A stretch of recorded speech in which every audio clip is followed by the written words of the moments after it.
Hi guys, welcome to my channel. ఈరోజు జొన్న రొట్టెలు ఎలా చేయాలో చూద్దాం. ముందుగా ఒక గిన్నెలో పిండి అయితే ఇలా పోసుకొని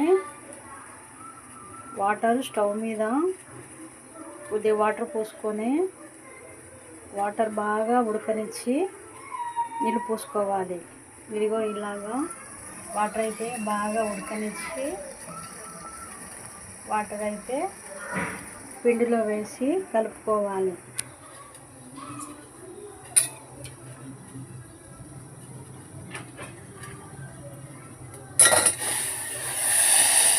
పిండిలో ఇలా వాటర్ కొంచెం కొంచెం పోసుకుంటూ మొత్తం కలుపుకోవాలి.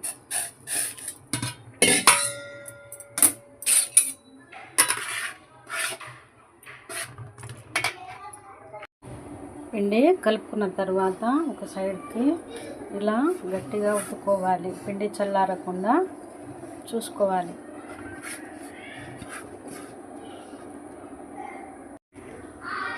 ఈ రొట్టె కోసము కొంచెం కొంచెము ఇలా కొంచెం పిండిని అయితే తీసుకొని ఇలా గట్టిగా ప్రెస్ చేసుకుంటూ ఇలా ముద్ద వచ్చే వరకు కలుపుకోవాలి.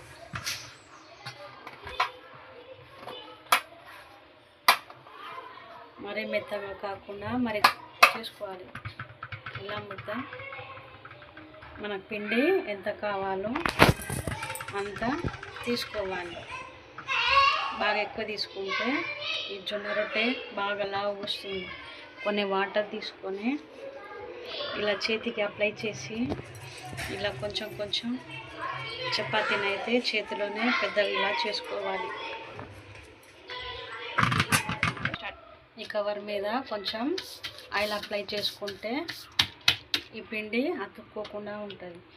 ఇలా పిండిని అయితే వేసుకొని ఇలా కొంచెం చేసుకుంటూ జొన్న రొట్టెని అయితే పెద్దగా చేసుకోవాలి. ఇలా జొన్న రొట్టెను ఇలా పల్చగా చేసుకోవాలి. మరి పల్చగా కాదు, మరి లావు కాదు. ఇంత పెద్ద సైజు జొన్న రొట్టె చేసుకుంటే చాలు, పెంక మీదకు సరిపడా ఉంటుంది. ఇలా చేసుకున్న తర్వాత దీన్ని అయితే కవర్ మీద నుంచి ఇలా మెల్లగా తీసేసుకుంటూ ఈ పెనం మీద ఇలా పెంక మీద వేసుకోవాలి. పెంక మీద వేసిన జొన్న రొట్టెను ఇలా మెల్లగా ఒకవైపు నుంచి మరొక వైపు తిప్పుకోవాలి. ఇలా తిప్పుకుంటే ఇలా కాల్చుకోవాలి. ఇలా రొట్టెనైతే పెద్దగా చేసుకొని ఉంచుకోవాలి. అయిపోయిందండి. ఇప్పుడైతే జొన్న రొట్టెను ఇలా కవర్ మీద నుంచి మెల్లగా తీసేయాలి. ఈ జొన్న రొట్టెను ఇలా మెల్లగా కవర్ మీద నుంచి చపాతీని అయితే డివైడ్ చేస్తే ఒకవైపు అయితే మొత్తం కాల్చుకున్నాం.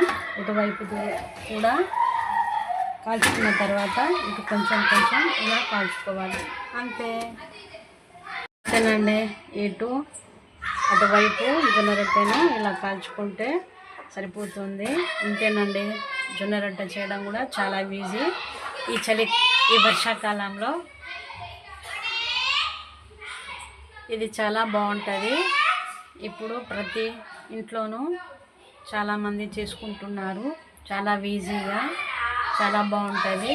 మీరు కూడా రానోళ్ళు ఎవరైనా ఉంటే ఇలా ఈజీగా ఉన్న ప్రాసెస్ని అయితే ఫాలో అయ్యి చేసుకుంటే మీరు కూడా హ్యాపీగా తినవచ్చు. అంతేనండి. నచ్చితే లైక్ చేయండి, షేర్ చేయండి, సబ్స్క్రైబ్ చేయండి. Bye bye.